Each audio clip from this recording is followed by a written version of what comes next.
Subscribe कीजिए हमारे channel को और बेल आइकॉन को दबाइए हमारी लेटेस्ट वीडियो सबसे पहले देखने के लिए।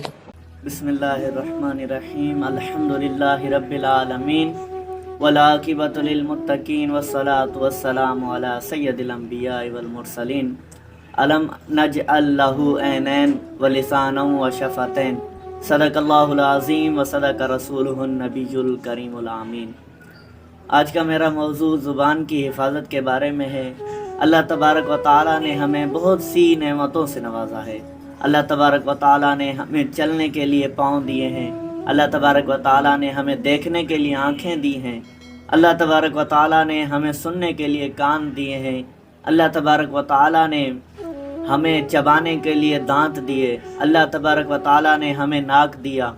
इसी तरह अल्लाह तबारक व तआला की बहुत सी नेमतों में से एक नेमत जो है वो ज़बान की नेमत है। अल्लाह तबारक व तआला ने फरमाया कि तुम अपनी ज़बान की हिफाजत करो। ज़बान एक ऐसी नेमत है कि ये इंसान को उरूज की तरफ भी ले जाती है और यही ज़बान इंसान को ज़वाल की तरफ भी ले जाती है।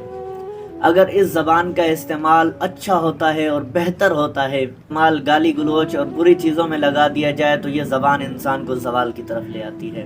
अल्लाह तबारक व तआला ने कुरान मजीद में इरशाद फरमाया अलम नजअल लहू ऐनैन व लिसानन व शफतैन।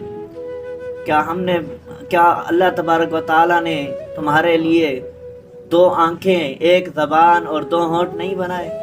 अल्लाह तबारक व तआला ने ज़बान को किस तर्ज पर रखा है, ज़रा आपकी इसकी लॉजिक जो है उसको समझिएगा कि ज़बान, उसके ऊपर फिर 32 दांतों का पहरा है, फिर होंठ है।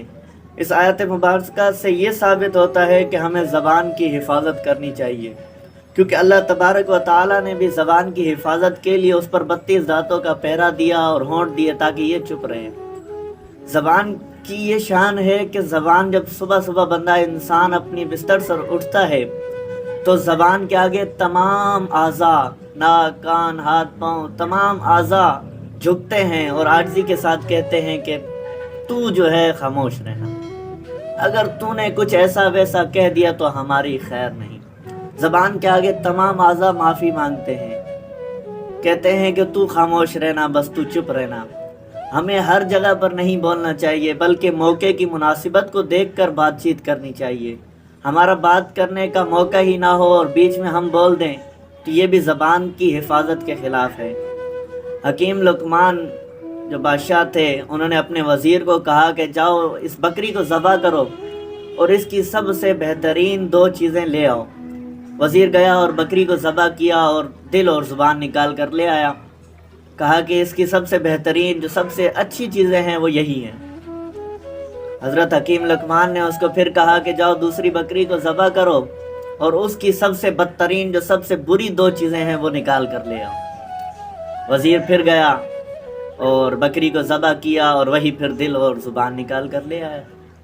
हकीम लुकमान ने कहा क्या वजह है, पहले भी तुम यही दो चीज़ें लाए थे, दिल और ज़बान अभी भी तुम वही चीज़ें निकाल कर ले आए हो, इसकी क्या वजह है? तो वज़ीर ने कहा कि बादशाह यही दो चीज़ें हैं जो सबसे अच्छी हैं, सबसे बेहतरीन दो चीज़ें यही हैं, और अगर इसको दूसरे रुख से देखा जाए तो यही चीज़ें सबसे बदतर हैं। अगर इसका इस्तेमाल अच्छे तरीके से हो, यानी लोग इसको अल्लाह ताला की इबादत में, कुरान पाक पढ़ने के लिए, नमाज अदा करने के लिए हर वक्त इस ज़बान से ज़िक्र जारी हो तो ये ज़बान जो है सबसे बेहतरीन और दिल भी जो है वो सबसे बेहतरीन है। लेकिन अगर इसी ज़बान को गाली गलोच में लगा दिया जाए, इसी ज़बान से गंदे अल्फाज निकाले जाएं, तो ये ज़बान और दिल ये सबसे बदतरीन चीज़ें हैं। अल्लाह तबारक व तआला हमें अपनी ज़बान की हिफाजत करने की तौफीक अता फरमाए। हज़रत अब्दुल्ला बिन अमर से रिवायत है, फरमाते हैं कि रसूल करीम सल्लल्लाहु अलैहि वसल्लम ने फरमाया कि खामोश रहने में निजात है, यानी अगर तुम चुप रहोगे तो तुम जन्नत को पा जाओगे, वरना नहीं। इसी तरह दूसरी रिवायत में आता है कि रसूल करीम सल्लल्लाहु अलैहि वसल्लम ने फरमाया कि बुरे हम नशीन से बेहतर है कि तुम तन्हा रहो, और बुरी बात कहने से ये बेहतर है कि तुम खामोश रहो, यानी बुरी बात ना कहो बल्कि खामोश रहो। हुजूर सल्लल्लाहु अलैहि वसल्लम ने फरमाया कि फासिक के लिए अगर कोई शख्स उसकी तारीफ़ करता है तो अर्श जो है वो कांप उठता है, अर्श इलाही कांप उठता है। जब फासिक के लिए ये हुक्म है کہ اس کا عرش الہی کانپ اٹھتا ہے، تو جو ساری دن رات اپنے زبان سے گھٹیا الفاظ نکالتے رہتے ہیں تو ان کا حال کیا ہوگا۔ اللہ تبارک و تعالیٰ سے دعا ہے کہ ہمیں اپنی زبان کی حفاظت کرنے کی توفیق عطا فرمائے، ہم سب کو اس زبان کو قرآن مجید کی تلاوت کے لیے لگا دیا جائے، ہم اس زبان سے قرآن پڑھیں اور نماز ادا کریں، اور زبان سے نماز میں جب قرات کریں تو اللہ تعالیٰ بڑا فضل فرماتا ہے۔ اللہ تبارک و تعالیٰ مجھے اور آپ لوگوں کو سب کو اپنی زبان اور دل کی حفاظت کرے۔ دل جو ہے وہ ذکر الہی سے مطمئن ہوتا ہے۔ اللہ تبارک و تعالیٰ ہمیں ذکر الہی کرنے کی توفیق عطا فرمائے، ہمیں نماز پنجگانہ ادا کرنے کی توفیق عطا فرمائے، ہمارے گناہوں کو معاف فرمائے، ہمیں گناہوں سے بچنے کی توفیق عطا فرمائے، نیک اعمال کرنے کی توفیق عطا فرمائے۔ وآخر دعوانا ان الحمد للہ۔